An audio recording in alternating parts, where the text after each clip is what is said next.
Welcome to the Kings Beat podcast. I am James Ham, your Kings insider for ESPN 1320 and the Kings Beat.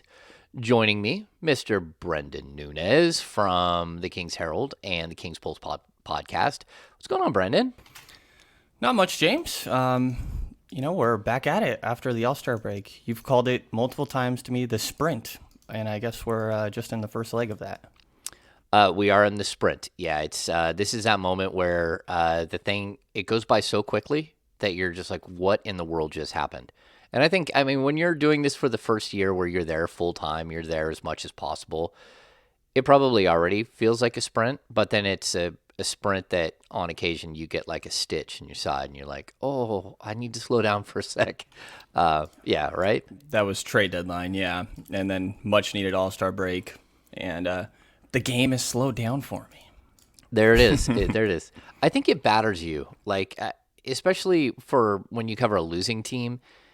The trade deadline and all that stuff. That's that last hurrah where you spend everything you've got to get through the trade deadline, right? Because you know that like just coming up right around the corner is the All-Star break, but that sprint to get through the trade deadline. But it's really the bad month of December and the bad month of January that takes the wind out of your sails. And I think that there is a way for this thing to like go smoothly all the way through. But that's not the way it works in Sacramento. Yeah, have you ever experienced it smooth all the way through, James? No, no. No, I think the best season, I mean, clearly record-wise, the best season that I've ever covered was the Dave Yeager 39 win team. And that one was fun from start to finish. It was crazy. I remember writing about this at the time, but I think they were underdogs in like the first, like 19 of the first 20 games.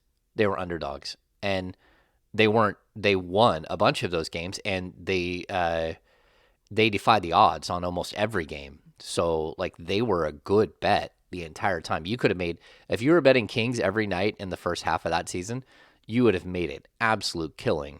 And then they had their dog days, and you know they started to come around, and then you got to the end of the season, and that's when you realize that Dave Yeager, who kept telling everybody, this is smoke and mirrors. This is not at all like indicative of our talent level.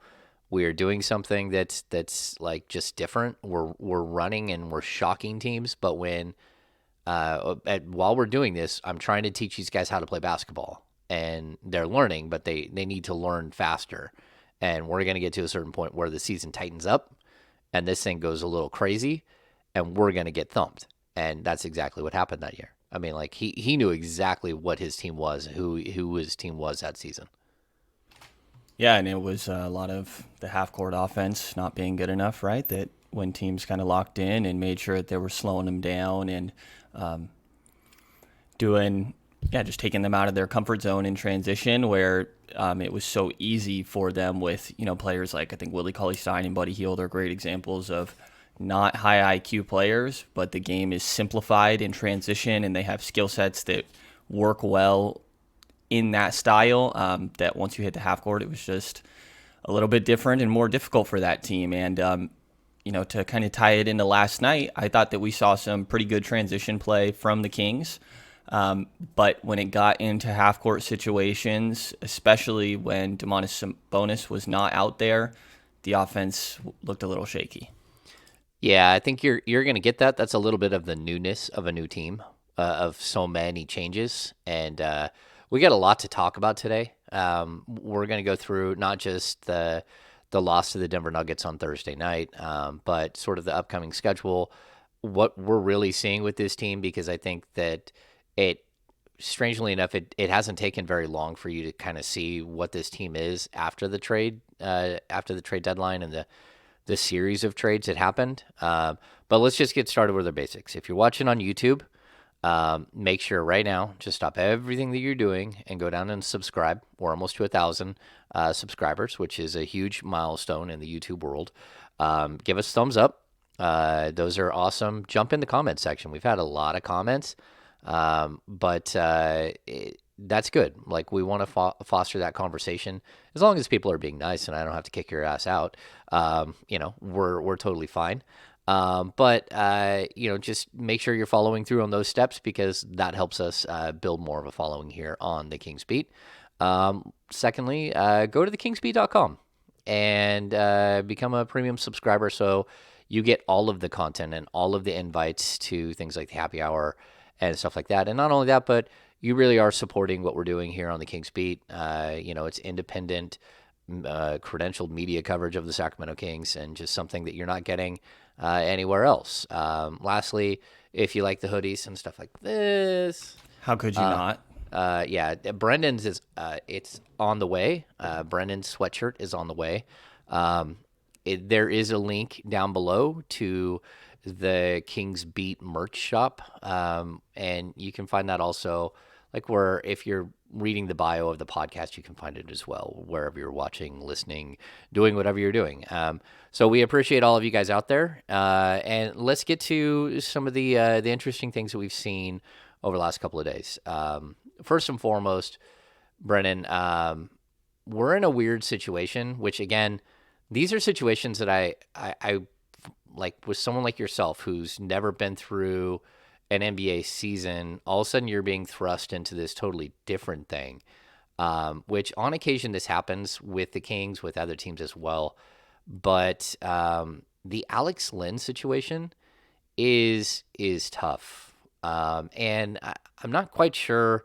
Like we got a lot of this shouldn't be a political thing at all, in my opinion. I mean, is it political? Yes. Is war political? Yes. Is there a reason why Russia is invading the Ukraine?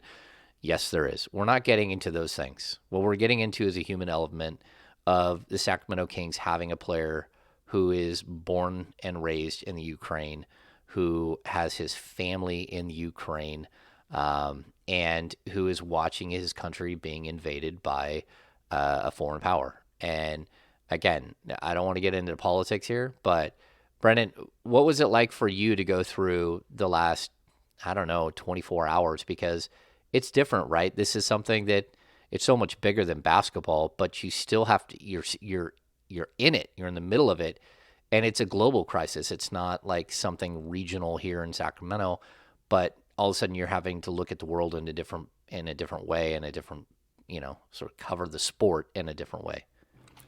Yeah, there's been a couple moments in this is the third season now, where of me covering the team and talking about them often, where something comes up that's not basketball related that you have to touch on. And the first time it happened for me was the Walton allegations, and it's just I didn't think that was going to be part of it. I have no issue with it. I just didn't think that through. And I think that I've never done a great job of staying up on current events. My dad is on me about that, and it's interesting because I've always used sports as an outlet and escape from kind of the real world. So it's always interesting to me when I get these serious topics that come up in my escape in a way. But it's great to see all the camaraderie and guys supporting each other, and it goes beyond, the jersey that you're wearing, right? Like we saw both teams locked in arms half court, with Alex Len, one of the two Ukrainian guys in the league, the other one being Svi Mikhailuk.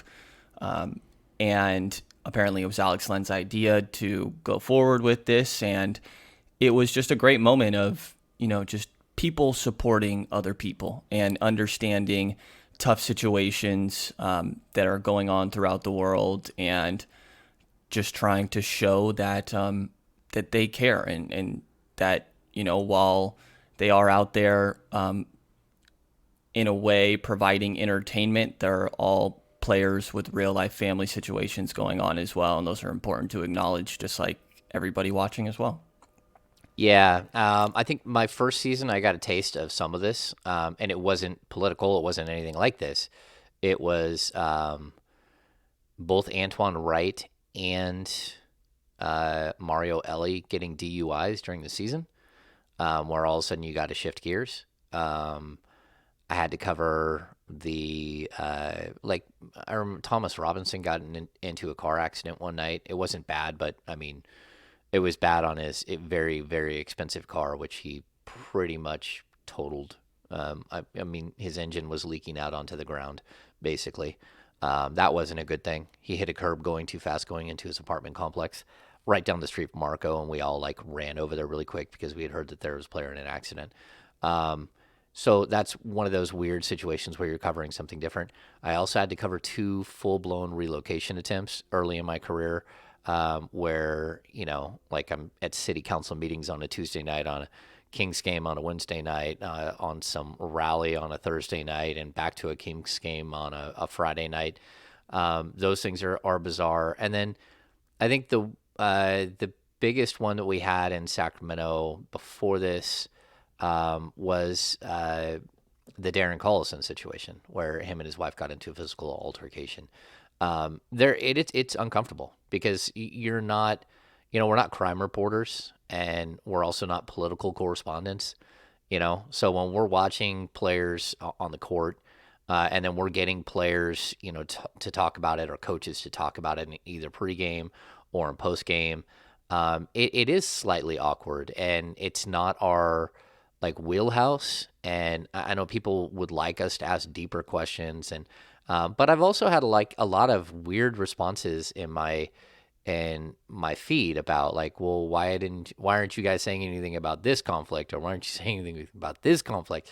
And even someone said something about Serbia in 1999, and like, if you didn't watch the Sacramento Kings during 1999 and that era, then you weren't paying attention, because the Kings were, I mean, they had their arms firmly wrapped around Vlade Divac and during that time, and even Peja Stojakovic to a lesser extent. But Vlade was like, I mean, that was his country that was being just absolutely destroyed, and he's up all night long and then playing basketball games with zero sleep, and like, so I mean, there are times where this stuff crosses over, and I just, for me, it's more like interesting to watch from afar, and you have like, empathy for people, and you're watching it play out.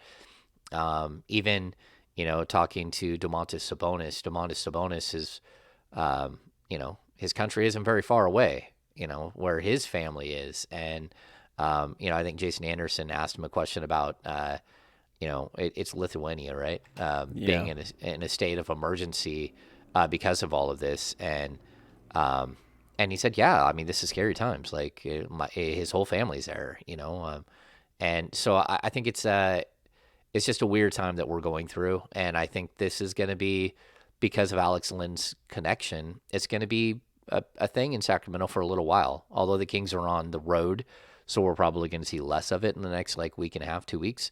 But when they do get back, I'm sure we'll still be part of this situation here with what's going on in Russia and the Ukraine. So we got to touch on it either way. I think it's interesting stuff. And I'm sorry if you feel one way or another about it. That's not what this is about. This is about showing empathy towards one of the Kings players, and just, as a community, Sacramento usually puts their arms around guys like this, and will be supportive and hope for the best. Yeah, and Alex Len is a representation of like a entire country that's dealing with a lot, and I think just important to acknowledge and wish the best for everybody involved in a surely complicated and crappy situation to be a part of. Like, I mean, I'm pretty young, and I think this is the first sort of altercation that I'm actually old enough to really recognize what's going on. So it's just even outside of how it affects the Kings, like, it's a new world experience for myself, really, even. That's an interesting thought. And to be honest, it's interesting, Brendan, because that's a lot of the players that you're around. That's, like, I think guys wanted something different from De'Aaron Fox. Like people made comments, "Oh, nice. Well, way to get deep on that." Like, he's a 24-year-old guy. Like, he's a young guy, and like, he doesn't know what to say in these situations. He doesn't, He said Alex Len wasn't at the first practice when they came back on Tuesday, it was, right? yeah. And then the second day, Len was not there either. And when De'Aaron talked to us post game yesterday, he was saying that he didn't kind of piece together that, oh, maybe this has to do with the Ukraine situation until the morning of the second practice. Like, I think it's understandable for like a newly developing situation. Like, just because these guys have a platform doesn't mean they have to have a take on everything, right? If he's not brought up to a situation, it's like, for a example, like the Jalen Jacoby terrible Tyrese thing. If you're not educated on a situation, it's better to say that you're not and not go out and say stupid things rather than make things up and take a stance just for the sake of taking one. I completely agree. And I'm going to point out, too, you mentioned something where Alex Len and Svi, Michaela, are the only two NBA players from the Ukraine right now. But when you look around the league, there are players that represent entire countries. And, we had Omri Caspi here in Sacramento, who was the first Israeli-born player to make it to the NBA. Sim Bular, who made it to the NBA, but that was maybe in a different way. He was of Indian descent, but a Canadian. We've got the Neemias Queta situation where he literally is the first player ever from Portugal to step on an NBA floor. And I think that speaks volumes to the NBA being a global game, and being something that is watched around the world. I know that my photo from last night went absolutely bonkers on social media, with the Kings standing arm in arm with Alex Len out in front of them, with the Kings and Nuggets. But I just think it's a situation that, we're going to have to monitor. We're going to have to keep an eye on, because, again, like when you cover a team, the players are part of your bubble, and Alex Len is part of the Sacramento family that we're covering here. And so we might touch on this again. We might not. It just really depends on how things go from here on out. But well wishes to Alex and his family, and to all the people in Ukraine who are going through it right now. And hopefully this thing works out for the best, and we can move forward.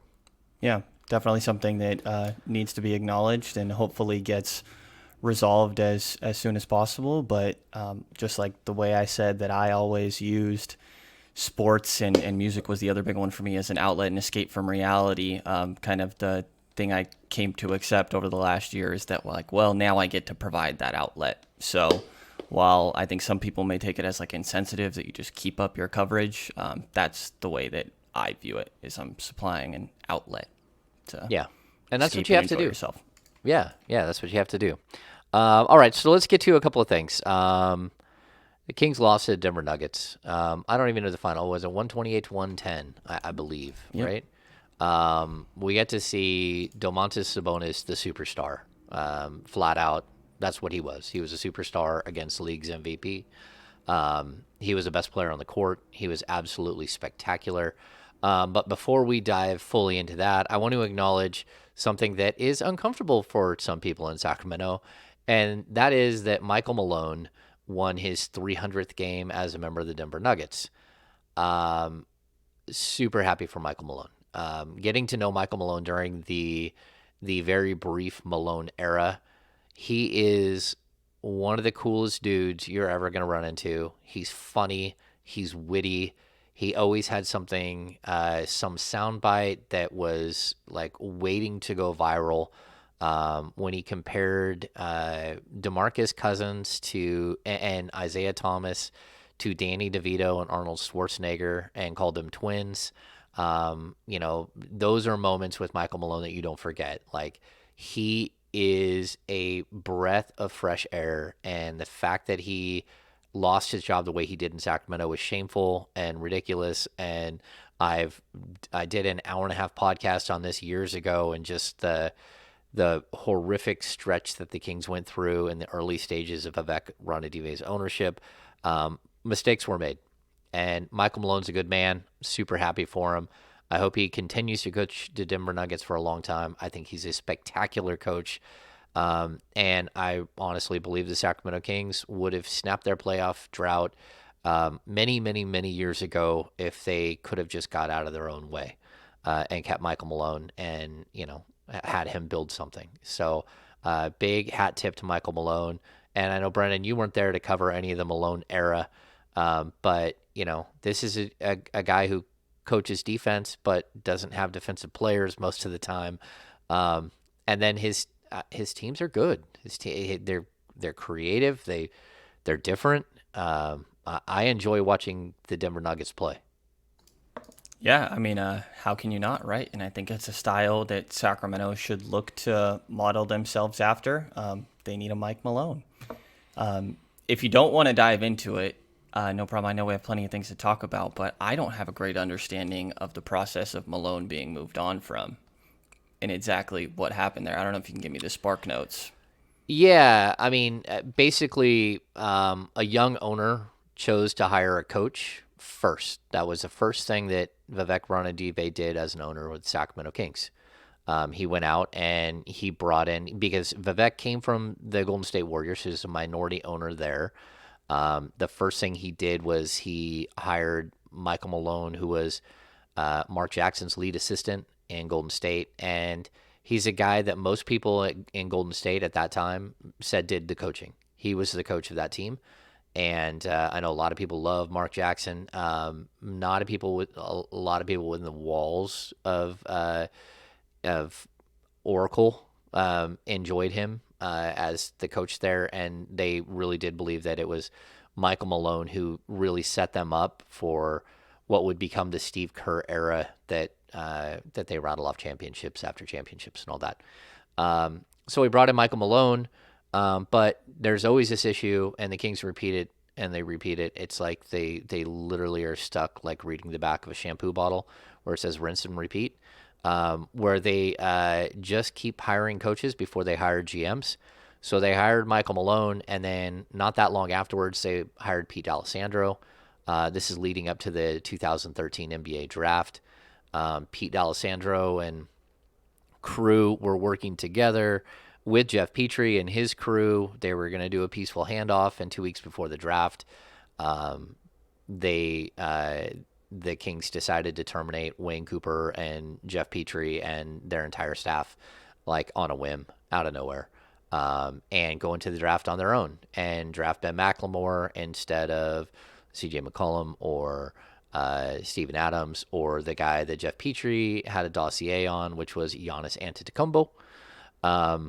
So we got into that first season, and the Kings had added Chris Mullin as well, and it became kind of like this interesting new. We heard NBA 2.0 mentioned like a million times by Vivek Ranadive. He wanted to do things different. And when you really got to it, Michael Malone was a defensive-minded coach. His dad is Brendan Malone, who is the architect of some of the great Detroit Pistons defensive teams. Michael Malone is an NBA lifer. He's been around the game since he was a kid because of his dad's coaching. And when you really got to it, Michael can be abrasive. He definitely has a mindset that is his own. He did not like the term pace being pushed on him all the time. He wanted defense first, and then to worry about the offense later. He had a solid team, but not a spectacular team. And he and Pete D'Alessandro did not get along at all.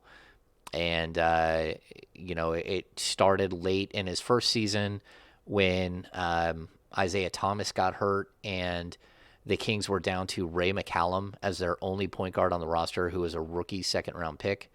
And Malone begged for the Kings to sign a point guard, so they had an opportunity to finish out the season.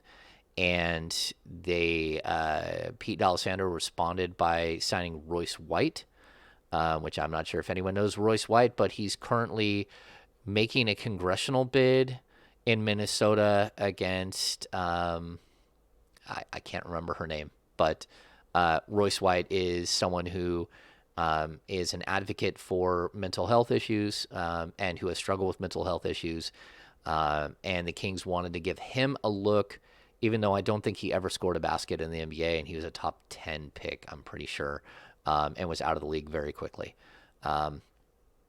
So the relationship was tattered going into that summer. I'm trying to make this as brief as possible so we can get to all the other stuff. But I'll tell you this: Summer League rolled around. We got to Summer League. Michael Malone was there. Like, hey, what's up, Michael? Hey, how are you? What's going on? Like, oh, not a whole lot. We ran into Pete D'Alessandro earlier in the day. He goes, oh, I didn't know Pete was here. You talked to Pete. Oh, I didn't know Michael was here. Like, they literally had no relationship at all by the time it was said and done. And I know, like, the last 6 weeks Michael was on the job, Pete and him did not talk at all.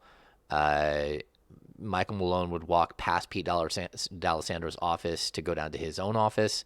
So Pete knew he was there, and then Pete would call him and from one office to the next, and Michael wouldn't pick up because he was like, I'm here. You watch me walk by your door. Just walk down the hallway. Their relationship got more and more tattered. The Kings got off to a really good start, and they could not fire Michael Malone initially, even though they had tried some nefarious stuff during the build up to the season. They brought in Kurt Rambis and tried to make him Michael Malone's lead assistant. Michael Malone heard about the interview, flew to Sacramento from Summer League, where he was in Las Vegas, and had conversation and said, like, look, you understand that I'm going to sit in on this meeting because it's written in my contract that I get to hire my own coaches, and you're not going to hire my lead assistant without me being here. They got done with that interview, and it was a big no for Michael Malone. That's when Ty Corbin stepped in, and Michael had Ty Corbin hired as his lead assistant. And we got to Summer League, and things just spun out quickly. DeMarcus Cousins got, viral meningitis and sat out 10 games. And when he went out, the Kings were very good and were winning. When he came back, they had lost a bunch of games in a row, and they waited until they held Cousins out of a couple extra games to make sure he was okay. And in those games, they lost, and the Kings fired Michael Malone before he could get Cousins back on the court. 11 and 13 when they let him go that year. 11 and 13, and then Tyrone Corbin steps in and goes, 7 and 21? Right? I don't have it right in front of me. I think it's 7 and 21, and then George Karl finishes that season. That's where the term "welcome to basketball hell" comes from, which is from Rudy Gay during that season. That was the darkest of darkest of darkest times. It was an ugly season where a good man lost his job because of greed and power-hungry people behind the scenes doing things nefarious and really, I think, leading a young owner in the wrong direction. And again, I've done I've written so many words on it. I've done an entire podcast on it. I'll just say that Michael Malone is a very good man, and the Kings would not be looking at a 16th year without playoffs if they had not fired Michael Malone. He would have got a team to the playoffs because he's an excellent coach, and the Kings made a tremendous mistake. And then, of course, the aftermath is Vivek doing interviews with people like myself, who I was writing for ESPN at the time, and literally saying that he wanted a jazz band leader, not a Sousa band marching band leader, which again, like, I think what Malone went on in his first or second season in Denver to have the highest scoring offense in the league. Like, yeah. Yeah, I don't mean to derail our whole conversation, but I would assume the listeners don't mind a little trip down memory lane. I guess just my thoughts real quick is that, like, I think it's interesting for an owner that has been infamously maybe over-involved, that his first move he can probably point towards and be like, if we would have gone with what I said. I think that's kind of interesting with how Vivek has seemingly been, like I said, over-involved since he's joined. And also, you don't want to repeat history, right? And repeat the same mistakes. And, like, I think we saw that Walton wasn't McNair's decision, that the previous GM, Vlade, was the one that hired that coach. And then McNair just kind of has to take him on, and maybe he doesn't fit the exact style. And then it seemed like McNair kind of committed to Walton, but we don't exactly know. So I think it's interesting that in very Sacramento Kings fashion, similar mistakes. Yeah, yeah. I think it's even darker than that. It's that that even that season, it stems from that season where Vivek, like just the way the season spun out, they brought in Vlade to sort of like help rein in what was happening. The whole entire thing was spinning completely out of control. And this is in his second year of ownership. So they brought in Vlade like after the All-Star break, and Pete D'Alessandro knew he was on his way out, so he tried to save himself by hiring George Karl. And now Vlade inherited George Karl, and then that's not who Vlade wanted. And so George Karl only lasted a year into his, and even the next year was so bad. That's when the DeMarcus Cousins snake in the grass comments come aimed at George Karl. George Karl literally tried to trade DeMarcus Cousins, even though he was the head coach and not the general manager. Tried to trade DeMarcus Cousins during the offseason. We go into the next season, and it was just horrible. Like the entire year was nothing but an epic battle, George Karl versus DeMarcus Cousins and the roster. It wasn't fun. It was Rondo's lone season in Sacramento. The entire thing spun out. They, of course, had let Isaiah Thomas walk away for nothing. They got Alex Oriaki and who's never played in the NBA and like a cap hold. I mean, a trade exception. That's all they got for, and then they wasted the trade exception. And then again, Vlade went through like 8 different candidates to hire, and then Dave Joerger became available, and they swooped in and scooped up Dave Joerger, which was not Vlade's first choice. That was not Vlade's full decision. And that's why when he got an opportunity to hire his guy, which was Luke Walton, he didn't wait around. And so, like, one decision after another led to the next. Like, one decision led to the next, to the next, to the next, to the next, to the next.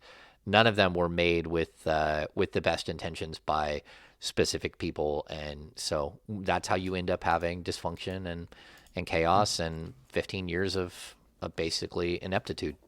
And that's where Doug Christie's kind of scary, right? As a guy that doesn't have great experience and allegedly being ownership's idea for potentially filling that head coaching spot. But anyways, to kind of bring us back. Boogie didn't end up playing last night. I think that they're still figuring out if the plan, it seems like, is to sign him to the rest of the year. There's some weirdness. There's some weirdness there. I don't know what's happening. I do know that like Michael Malone was non-committal, was said that they would love to have Boogie back, and that they're 8-0 with him on the roster, and that like that, but he would not commit to whether. All he could tell us was that Boogie was not in Sacramento. And it was kind of an interesting situation. So yeah, we just went down memory lane, and I think memory lane brings us to the present day because of a very specific thing. You're looking at two teams clash that like have the same like similar potential. They I'm not going to say Sabonis is going to be an MVP. But what I will tell you is that there is only one other big man in the league that can pass like Sabonis. There are other big men that can pass, that are decent passers, but to be the major hub that you run everything through, it's Jokic and it's Sabonis. And that's why I think, like, if I'm the Kings, I'm looking at that Nugget staff and looking at a guy like David Adelman and thinking, does he make sense? Because, you got the defensive acumen, you've got the Michael Malone coaching tree, you've got the fact that he has worked a system with a gigantic man that you run everything through. And so I think that to me is intriguing. But it kind of brings us to the bigger point that, like I touched on with Brendan before we hopped on this. I think we made it through the first 60 games of the season, or 50 whatever games of the season. And you could look at the Kings roster and say that, if anything, De'Aaron Fox was playing down to his, not just, the team didn't just play down to their level of competition, but I think De'Aaron Fox played down to the level of the players around him, which I think is sort of typical. A lot of players do that. They try to fit in. That didn't work. But when you really looked at the Kings roster with Fox, Halliburton, Harrison Barnes, Buddy Hield, Rashawn Holmes, we can throw Davion in there. That the group of players. I think that collectively we all thought that they should have been better than they were. That they just didn't play well. They didn't play well together. Something was wrong. But I also think that they're in the grand scheme of the NBA, they were all kind of around the same skill level. Like, you understand what I'm saying, Brendan? Like, Yeah. is Buddy Hield better shooting the three than De'Aaron Fox? Yes, but each of them had their skill set.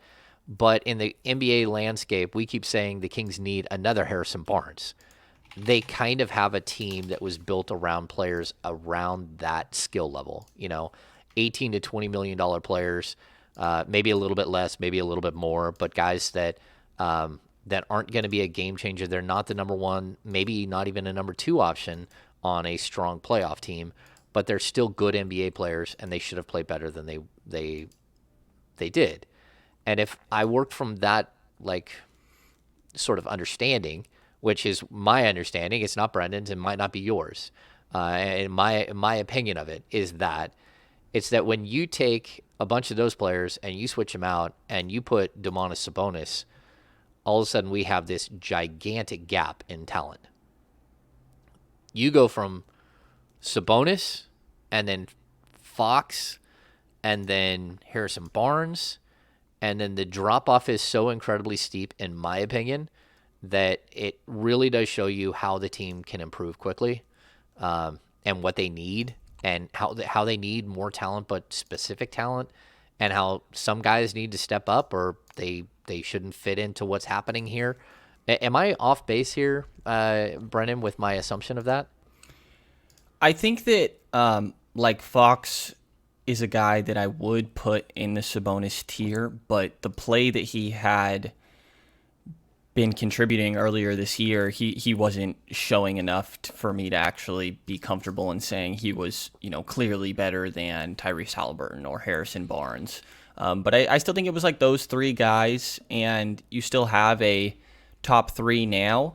But again, while I think Fox and Sabonis rub shoulders with each other, I think that the difference is Sabonis, like you're saying, is a guy that you run absolutely everything through, and De'Aaron, it feels like should be that guy, but it just isn't the same when he's not operating from the middle of the floor and able to move it left and right, and he's not as great as I think getting other people involved, even though De'Aaron is a good passer in his own right. So I think that just now that since you have such a focal point and change in style with your number one option, to where Fox and Tyrese were playing the same sort of basketball while they were out there, that it makes it so difficult when Domas isn't on the floor. Like we saw it last night against Denver. In this 18-point loss, Sabonis is a -8, and Damian Jones plays 11 minutes. He's a -10. Like when D Jones went out there, he got killed. I've said earlier in these, since Sabonis has come around, like there's moments where Rashawn Holmes feels like he's trying to do Domantas Sabonis things, when that's probably a little bit outside of his wheelhouse in certain aspects. So I think that Fox should be in the same tier as Sabonis, but at the same time, it's pretty hard to make that argument this year. I agree that Fox should be in the same tier. I totally agree. I think Fox that we saw last year is in the same tier. Like if you would have asked me at the beginning, before the season started, would you trade Fox for Sabonis? I would have said no. Like I would have. I would have said no. I think Sabonis is an excellent player, and he's a two-time All-Star at that point. But you're 2 years younger with Fox. He's, the NBA is a guard-heavy league, and you're playing through things. So I get what you're saying. Like I fully agree that Fox, and I think that Fox will get to that tier. I think he can get up to that tier, and I think, I've said it repeatedly that I think this is Sabonis is the guy that unlocks him, and we're only seeing like the tip of the iceberg with these guys. We need to see chemistry build and stuff like that. But it's really the other guys. I mean, again, I'm not going to take any. I think Harrison Barnes has potential to fit into that mold as well. I think Harrison Barnes is an excellent NBA player, and he's not an all-star, but he's a really really solid NBA player. But what I need is for the Kings to find like I think initially it was like, okay, do they need one guy? Do they need two guys? All of a sudden, I'm looking at this roster and going, man, do they need five? Do they need four? Do they need three? Like some of these guys just are not stepping up in a way. And again, I think Davion. I'm going to take Davion Mitchell and kind of put him aside. He's a rookie. He's in the last quarter of his rookie season. The rookie wall's come and gone, but he's actually played really well, and I think he can fit in. He just hasn't defined who he is as a player.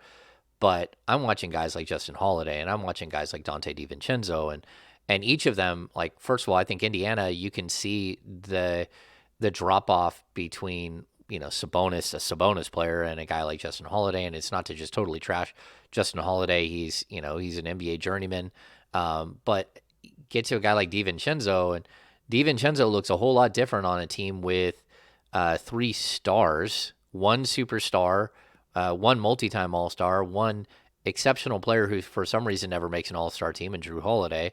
But then, there's when he's got to be more of a player, he hasn't been able to do it. And it's like only a couple of games, but at the same time, man, you got to be able to shoot. You got to be able to hit a shot. You got to be able to like make a difference on a team, not overplay every single defensive sequence.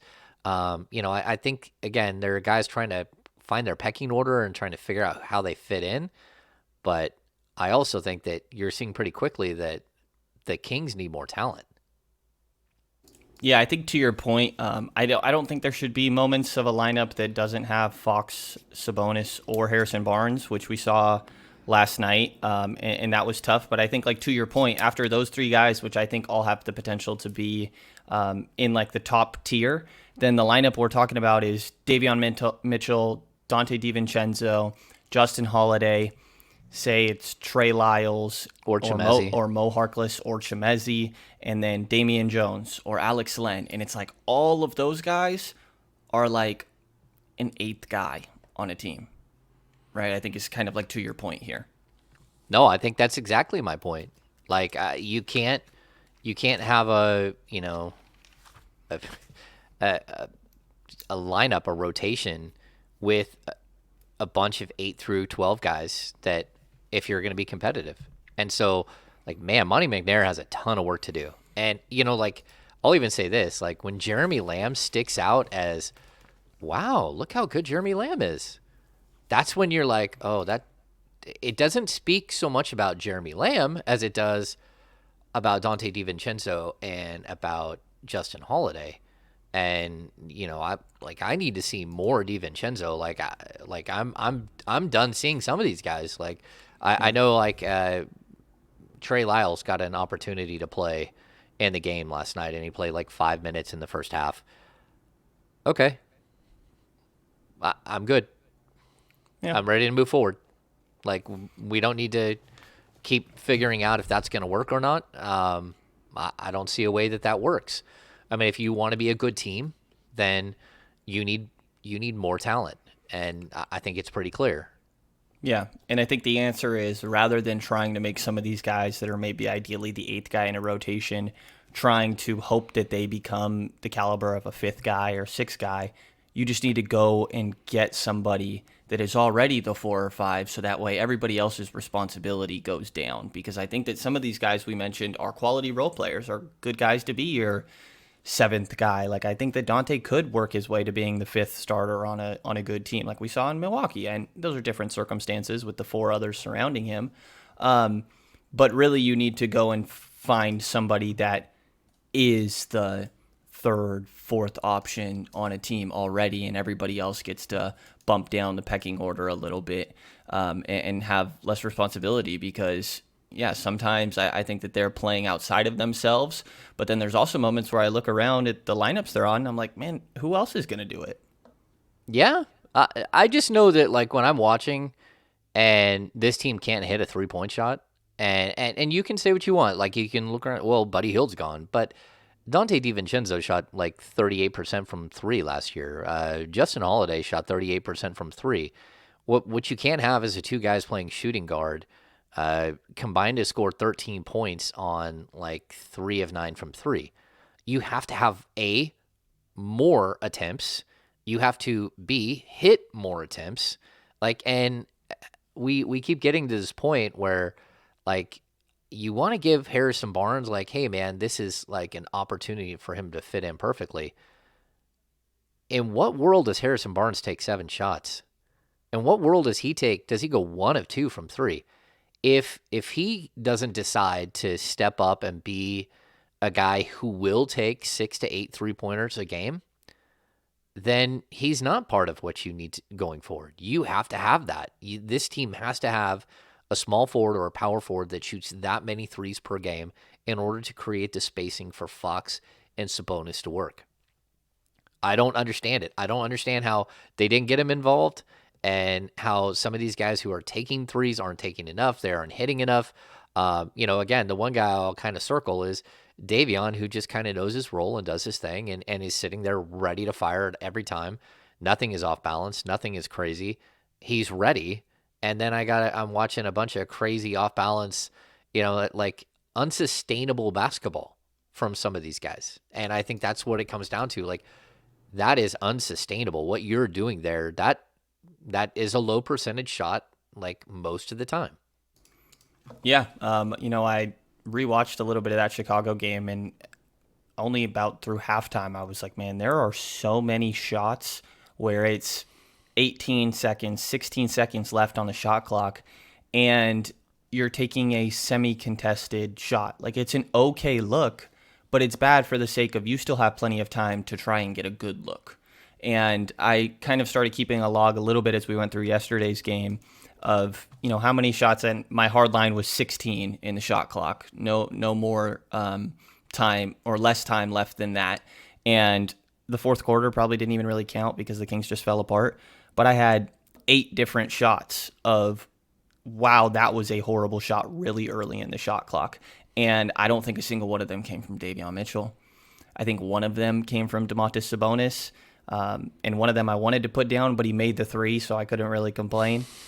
I think that it's interesting. Guys are playing outside of themselves a little bit too much. And I do can't help but wonder how much lineups are a factor here, because I thought it was very poorly managed yesterday. Like, talk about Harrison Barnes and needing to take more shots. Like, in that beginning of the fourth quarter, if I know Gentry said a couple times he wants to have one or Fox or Halliburton, we heard that too, but one of Fox or Sabonis on the floor at all times. We haven't exactly seen it happen, but at very least, when Fox and Sabonis are on the bench, have Harrison out there. And that can be his 2 minutes where he decides he's going to get to the free throw line 3 different times. I think there was definitely a frustration for myself yesterday, especially end of the third, beginning of the fourth, of why are these big 3 players not in the game? Yeah, I want to harp on Alvin Gentry a bunch about this, but at the same time, like, he just got 6 new players dropped in his lap, and he also lost like a bunch of players. Like, he lost, Buddy Hield, who was playing major minutes. He lost Tyrese Halliburton, who was playing like a ton of minutes. Marvin Bagley was actually playing minutes when he was healthy. And so you're trying to reconfigure your rotation and your lineup on the fly with a bunch of new players. And it's not like we took Tyrese Halliburton and swapped him out for another player like Tyrese Halliburton. You swap Tyrese Halliburton out for a center who does everything. And I'll even point to this too. It's not just that you lost Halliburton and Hield and Bagley, which, it does a tremendous amount of damage, but you also took all the minutes away from Richaun Holmes. And while Holmes has been in and out of the lineup, like, that was 4 of your like top 6 players. Like, the last 2 years, that's like 4 of your top 6 in the rotation. And I was like, okay, go ahead and figure this thing out on the fly. We're going to completely reconfigure the style of offense that you have around a gigantic big man who does nothing but this incredible passing and is a bull in the paint and all of a sudden started hitting 3-pointers. Like that's what you're like, okay, like how difficult, how hard can we be on Alvin Gentry when this is the circumstance that he's like developed, like out on the fly in the middle of the season? And people say, well, you just had two practices. Yeah, two practices during the All-Star break, two practices within 12 hours of each other. They weren't even like spaced out. We had practice one night and we were there the next morning for another practice.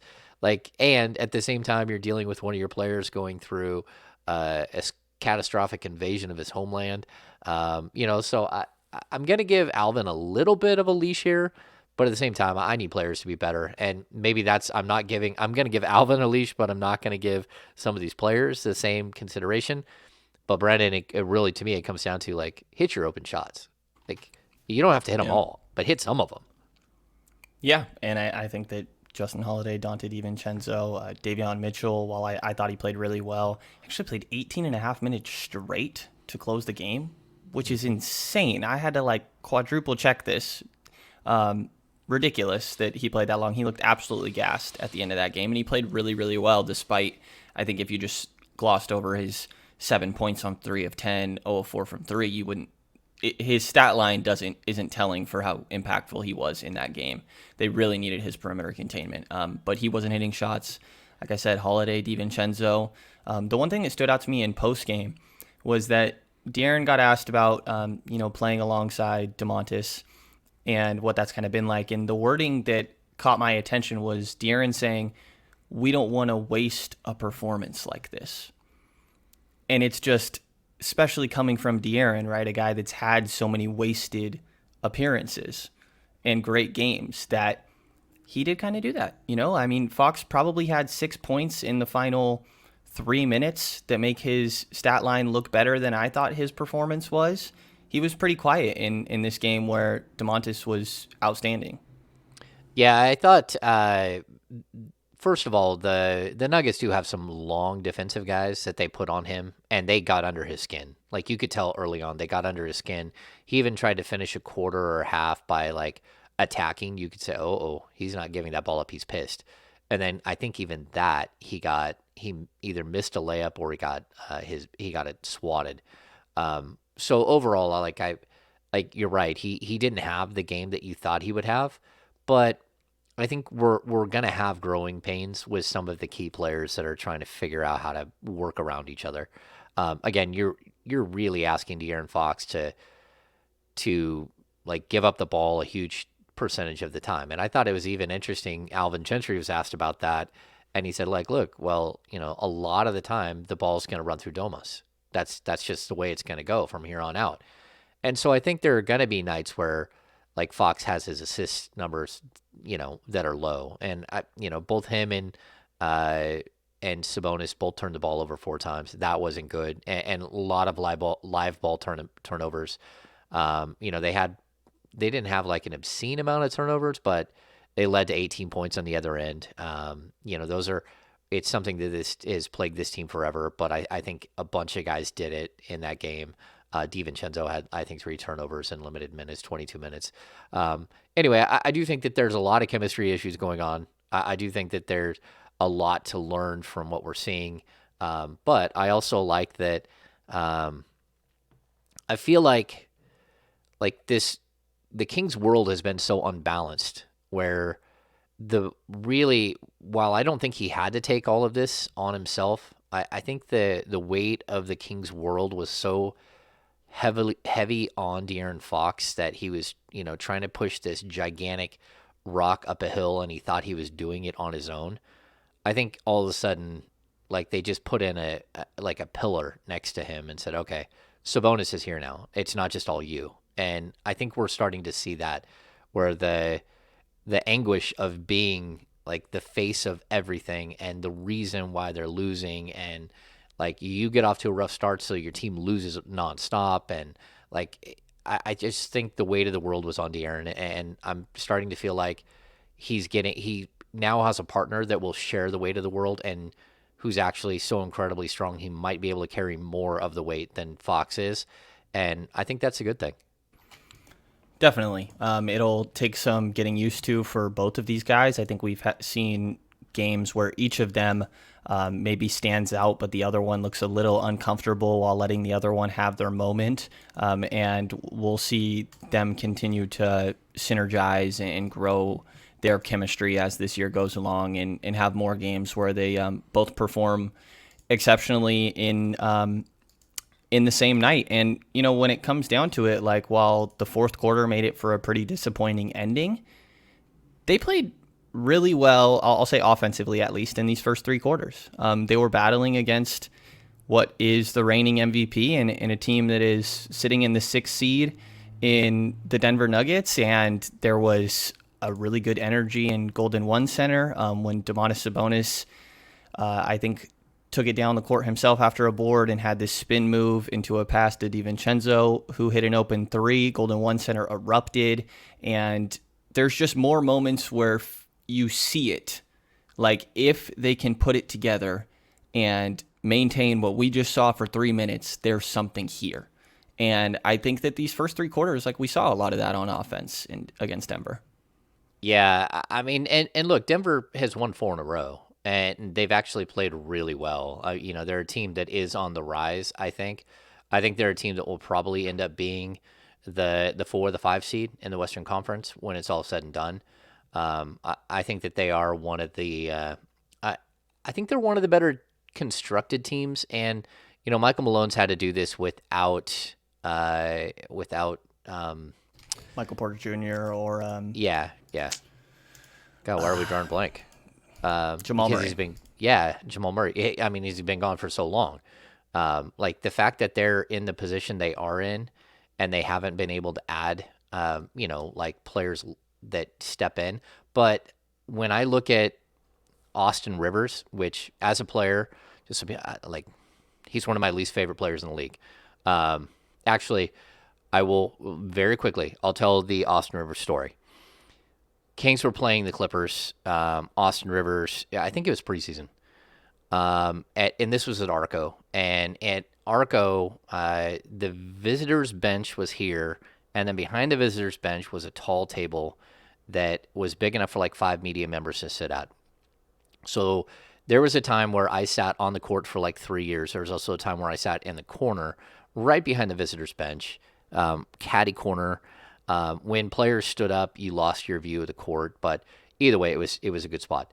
Austin Rivers came over, was upset about something, and the Clippers had a lot of teams do this because it's kind of silly that they don't make chairs specifically for NBA players. I'm sure that they do somewhere, but like, most fold-up chairs are your standard for like a 5'10" to 6 foot person or smaller people. Either way, they have these cushions that are about, I don't know, 8 inches thick that they put on their chairs. Austin Rivers was angry, came over, grabbed his seat cushion, and took it like he was throwing sidearm with a disc golf and flung it as hard as he could. And me and Sam Amick were sitting in the corner, like right there, and this gigantic wedge of foam is flying at us. We duck, flies over the top of our head. The guy sitting in the first row, which is elevated right behind us, he's a big guy. He leans over and ducks, and the lady sitting behind him takes a foam cushion right across the eyeballs, smacks her right in the face. He hit a fan with a gigantic seat cushion in the face. It knocked her contact lenses out. I actually found them on the ground after the game, curled up like underneath her seat. It scratched her cornea. She was an attorney. I'm sure he got some sort of bill in the mail afterwards. But it was one of those moments where you're like, oh man, I can't believe that just happened. I mean, I've been like, why am I drawing a blank on his name? I was at a game where a guy threw his mouthpiece into the stands, which was awkward. He got a technical. He might even got tossed. And then a fan like picked it up, like, I got it. Like, and that's someone's mouthpiece. Like, what are you doing? Like, but the problem I have with Austin Rivers wasn't that he lost his cool in the heat of the moment and slung the cushion. It's that he was forced to apologize like 2 days later when the league hit him with like either $25,000 or $50,000 fine. And then he rescinded his apology afterwards. And to me, it was the most entitled a-hole move I've ever seen by an NBA player. You did it. There's video of you doing it. I was an eyewitness to the entire thing. It was a D-bag move, and you injured a fan, and you should pay her medical bills, and you should have been fined. You should have been fined $50K. You should have lost a couple of game checks. That's what you should have done, and that's not what happened.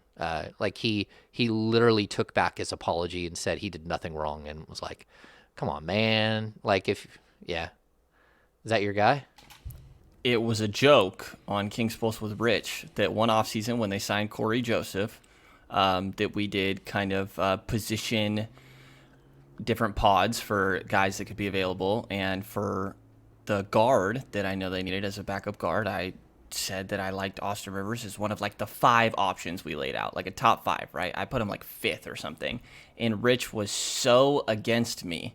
And then I kind of talked him into it, and he just decided for the rest of like 100 episodes that I was a huge Austin Rivers guy, and it caught on. But I'm seeing a reason to distance myself here. There you go. Okay, but here was my point. My point is, Austin Rivers hit his damn shots. Like, He that kind of team, cooked DiVincenzo a couple times. that team has some solid veterans that know their roles and do their roles and succeed in their roles. One of those players, whether I like him or not as a human being, is Austin Rivers. Like, look at that. I think what he did to the spin move he put on DiVincenzo, and what he looked at both DiVincenzo and Justin Holiday was like, oh, dinner time. I mean, that's And a Will Barton season high, 31 points for Will Barton. Like, come on. It's like you don't have a problem with Jokic 25, 12, and 9, right? The same way you didn't have a problem with DeRozan dropping 30 plus. The issue is that you got 31 from Will Barton. You got 30 from Kobe White. Like, those are the ones that you need to clean up. And then Davion went out there and shut down Bones Highland, and just ruthless what he did to Bones. And even the Damian Jones play on Bones, where Bones thought he was gonna like dribble past him and just kept making moves, and then finally he ate the space and swatted him. That was just embarrassing. But then I think Denver hit a 3 with they got the ball, they inbounds the ball 2 seconds on the clock and hit a 3 or something. So it didn't end up working out anyways. We've been sidetracked yet again. This happens. This always happens on the pod. I want to touch on one thing. I did bring up Sam. Sam was in my Sam and I have been friends for a long time. Mr. Amick. He's been on the pod here. He's been on all of my pods, probably more than anyone else. Him and Jerry Reynolds have been on the pod the most. And that weren't co-hosts or something like that. But you had Sam on your pod yesterday, on Thursday, on the King's Pulse. What were your takeaways from the conversation with Sam? Well, Sam's a great guy. Even just meeting him at the games, and he's a cool dude. Yeah, he's very down to earth and easy to talk to, and been nice enough to let me pick his brain a couple times. And yeah, as for kind of me trying to pull things out of him for the KP recording we did yesterday, I think just maybe my most fun takeaway was that Sam was saying that his impression is that there were about 5 players that they believed were potentially gettable, that they would have been willing to trade Tyrese Halliburton for. And that was kind of in response to my whole, how did Sam react to the reporting of all these teams being like, well, if we would have known that Tyrese was available. And I think it falls into, when I asked you the same question of, there's only so many Domantas Sabonis level players that I would trade Tyrese for. But apparently there were a couple in mind, which I think is interesting and maybe a fun thought exercise, but a couple different things in there. Talked about looming free agency and potential coaching candidates, and a lot of different things that Sam was nice enough to share. It was a good conversation. I listened on my way down to the game yesterday. So good work there with Sam. He's a great guest. There's a lot of things going on right now in the media world that Sam is right on the forefront of when it comes to Adam Silver's comments about about media in the locker room and all that stuff. Sam's part of the Pro Basketball Writers Association, like governing body. He's like, I think he's a VP or something at the PBWA. Yeah, I always forget the letters. Anyway, yeah, he's an incredible guest and good get with you having him on. I thought the one thing that I found funny was when Sam just like about the Pacers deal. He's like, man, Rick Carlisle's like running the whole thing there, and I'm like, whoa, like okay, Rick Carlisle's the guy. Like, sorry, Kevin Pritchard, Sam Amick just said you got demoted. Yeah, I thought that was intriguing.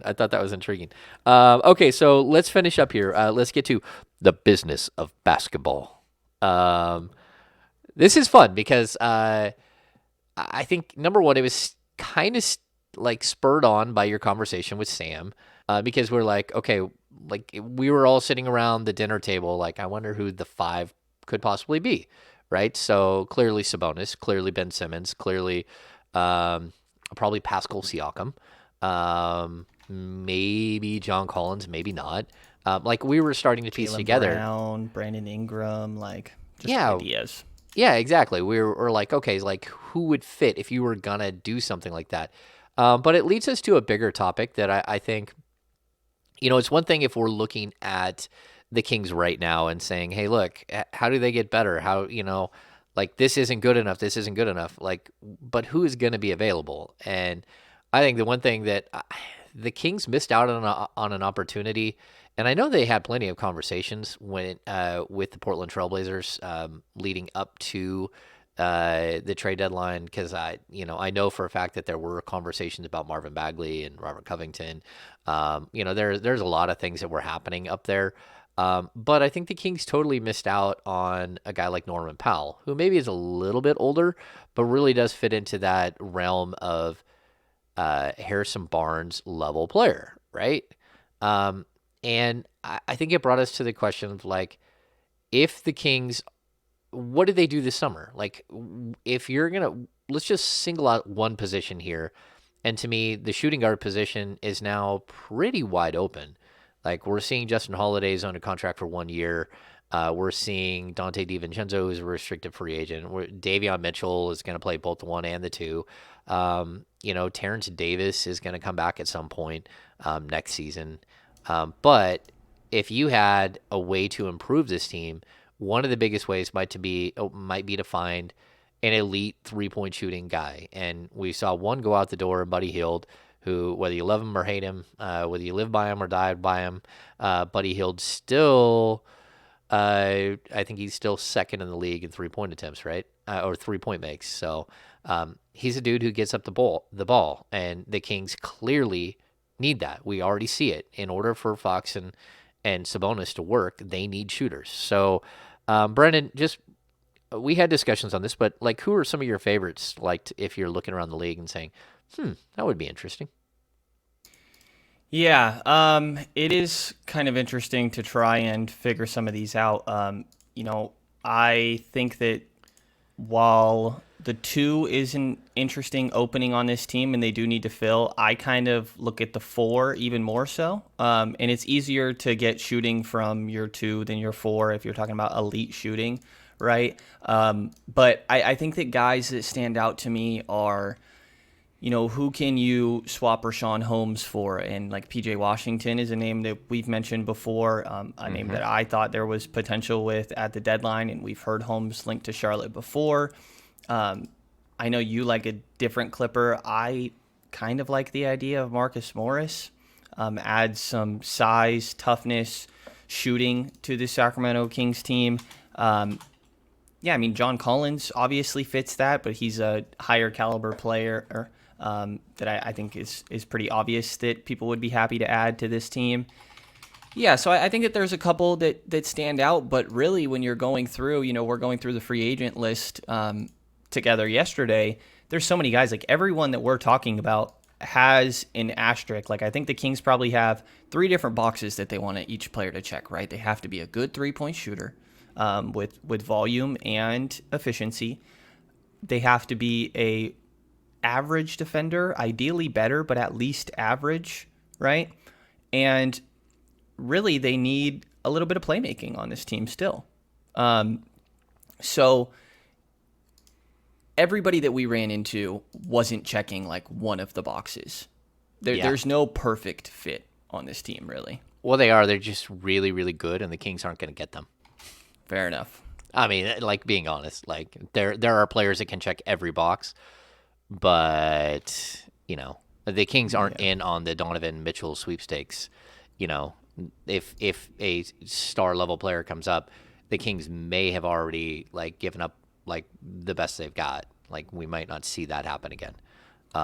But yeah, I think you're right. So some of the names we came up with, like, I'm intrigued at least. I don't, like, again, I don't love this player, but if we're looking at boxes that can be checked, Luke Kennard checks a bunch of those boxes.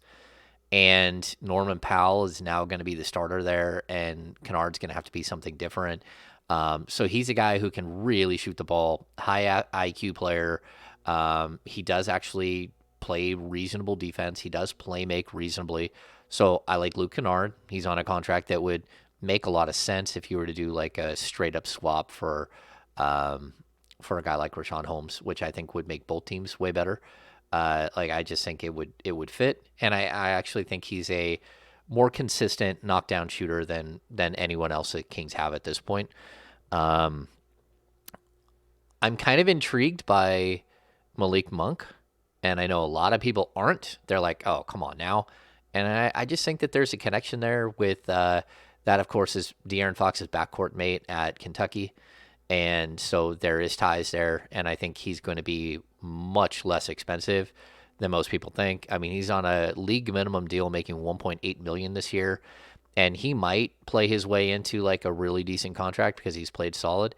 But like, the Lakers don't have any money, so they're not going to bring him back. I mean, they might, but I mean, it's going to be tough for them. And so, like, could you get him for a biannual exception, like $5 million a year? The deal that the Kings signed Richaun Holmes to a couple of years ago, so 2-year, $10 million deal, maybe. And that, to me, he's a guy who can really, really shoot it. Is he better than Terrence Davis? Is he better than, like, what you have? I'm not sure. But I still think you need a volume 3-point shooter on this team. And then I think Josh Hart, that's the guy that we kind of looked at. Like, I think he could have been had at the deadline once he was traded to Portland. I think you could have made a move there and brought him in, even if it was like like breaking Jeremy Lamb off and sending him up there. But of course, he's under contract for a few years. The contract grows, and you would have been looking at a situation where you're taking on a bunch more long-term money, when the Kings probably still have an idea that they want to take a much bigger swing this summer, and they're going to need some of that cap space to do something like that, and not having a guy under contract like, Jeremy Lamb is an expiring contract. Not having him under contract is actually advantageous when you're going out and trying to bring in additional pieces during the offseason.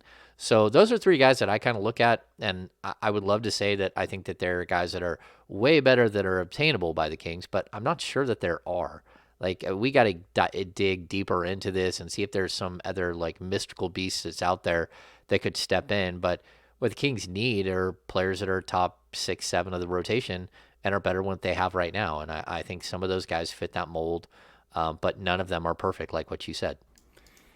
Yeah, and while they do need, top 5, 6, like, they really need a third, a fourth. And the issue is, who knows how obtainable that is, but it kind of has to be. Like, sometimes you can make a guy obtainable if you're just willing to pay a little bit more. And I think that, like, Sacramento is in a position where they just made this, I would call it a win now move with Sabonis, just due to team control lengths between him and Halliburton, where I don't think you can make that move and then go into next year and be fighting for the 10 seed. You need to add more talent where maybe a coaching change can enable some of these other guys to play above their talent level. Maybe some growth and synergy between all these guys leads to this roster just performing better. Because I think, like we said earlier, they've underperformed for their talent level. So if there's not even just reaching the point of performing at your talent level. There's coaches that enable teams to play above their talent level. So there's an interesting margin there in my mind for potential growth just internally. But it needs to come, and it probably comes through one more notable addition, in my mind, a fourth, fifth guy, and because you can't go into next year again as a 10 seed after making these moves. Yeah, I even think it's a third, fourth guy, like what you said. And that's why I bring up Norman Powell. I just think he easily could have been like your third best scorer, and Harrison Barnes. It would have opened things up for Harrison Barnes to do a little bit more outside of being a scorer. But I just that was a good player that I think made sense. I think you got to look around the league and you got to find players that just aren't fitting where they're at, or you're willing to give up a bunch to get. You're going to have draft picks. You're going to have, some expiring contracts that you can work with. You're going to have Rashawn Holmes that you can work with, who it's nothing against Holmes. I just think it's better for him and for the Kings if he's on a different roster next year, because you got a gigantic center who's going to eat up all the minutes. Outside of that, I'm not a fan of the Morris twins. So, that, but we've talked about, I'm just not a huge fan. So, and I don't you mentioned Gary Harris before. Yeah. 3-and-D is the idea. Yeah, that's it. Gary Harris is an interesting dude, and I think he's unrestricted this summer. I think the Kings need to find more players at that skill level, at the next step. And what you talked about with room for growth with this team, I think the biggest room for growth is De'Aaron Fox still. It's where Fox really, I don't believe, will come into the season like he did last year, like he did this year, and just have such a horrible start. I don't think that's going to happen. I think we're going to see the real De'Aaron Fox stand up from here on out, and so I think that does take some stress off of you. But at the other, he still needs help, and Sabonis still needs help, and Harrison Barnes still needs help if he's going to be here. And so I think it opens up a lot of different things. They need help, but it's also at the point where De'Aaron, I don't think, can have the same excuse from the outside looking in of, well, look who he's playing next to. Oh no, that's over. Yeah. So now it's I'm sure that he recognizes that and takes this as a moment of, we're trying to win basketball games right now. So, the same way that he's we don't want to waste these performances from Domantas Sabonis, then don't let him get wasted. Yeah. I agree with you. All right, Brennan, do you have any final thoughts? I don't. Well, I guess these next couple games are really important. Denver is, every game throughout the rest of the stretch is really important, I guess, but Denver's a tough opponent that they're about to go into Denver and play. But after that, you have OKC, New Orleans, San Antonio, Dallas, and New York. And while some of those are maybe kinder opponents than others, it's a really important stretch because the Kings are 3.5 games out of the 10th seed, with that still being the obvious goal, even if that's maybe not the end-all be-all for this team, because there's still potential to grow into next season. But you're playing teams that you're directly competing with New Orleans and San Antonio. And I think part of the reason it's so important is you need to gain some positive momentum. You've lost 3 games in a row at this point. And you do really need that positive momentum, because after that, you're looking at Denver, Utah, Chicago, Milwaukee, Boston, Phoenix. That is a tough stretch. Murderers row. Yeah, so you really have to capitalize on the easier teams, because at that point you're going to hit that really tough stretch. And if you underperform and only win one of those games, it doesn't take much for the Kings to have a little poor stretch and all of a sudden be all right, the 10 seed's probably not happening. I think it's already probably not, but it goes even further than probably not. Yeah, this is a put up or shut up moment. You need to win. I mean, I think you're right. Denver is tough, but once you get past Denver, you got to string together 4, 5, 6 wins. This is the moment. If you can't do it now, then you're not going to do it, and you're going to be. We got to end the discussion about playing and all that stuff. If you don't come out of this stretch, 4-2 or even better than that, 5-1. Then let's just kill the discussion, because mathematics start to catch up with you. Like there's no way to get around it. Yeah, and there's a good vibe and optimism around the team. But if you make this trade and close out the season poorly, again, momentum going into the offseason is just as important, even if they're not getting that 10 seed. But you feel like there's potential and growth and moments of showing promise, then there's an excitement among the players, fan base, organization, maybe outside players that are debating coming in, rather than you could really underperform, I think, based on what we've seen, and go into the offseason with the same stink of, oh man, now we're just going to do this all over again, and Kangs. And so even if you get out of position of the 10 seed and feel like this 3.5 game behind Hill is too hard to climb, I think the positive momentum they could build is about more than making the 10 seed this year. I agree. All right. That's going to do it for this edition of the Kings Beat podcast. Make sure that you, again, jump on and hit the subscribe and the like button wherever you listen to, the thumbs up. Wherever you listen to your podcast, give us a rating and review. We appreciate that. That helps with just promoting those things up higher up boards like iTunes. So do that for us if you can. And then jump on board with the Kings Beat. And we have the merch shop open. You get cool stuff like the Fire and Ice sweatshirt. All that stuff is our first run is shipping in the coming days. So that's super exciting. And I hope to see some people around the arena wearing Kings Beat stuff. So for Brendan Nunes from the Kings Herald and the Kings Pulse podcast, I am James Ham, your Kings Insider for ESPN 1320 and the Kings Beat. We will see you on Tuesday, and hopefully we can talk about some Kings wins. Have a good day.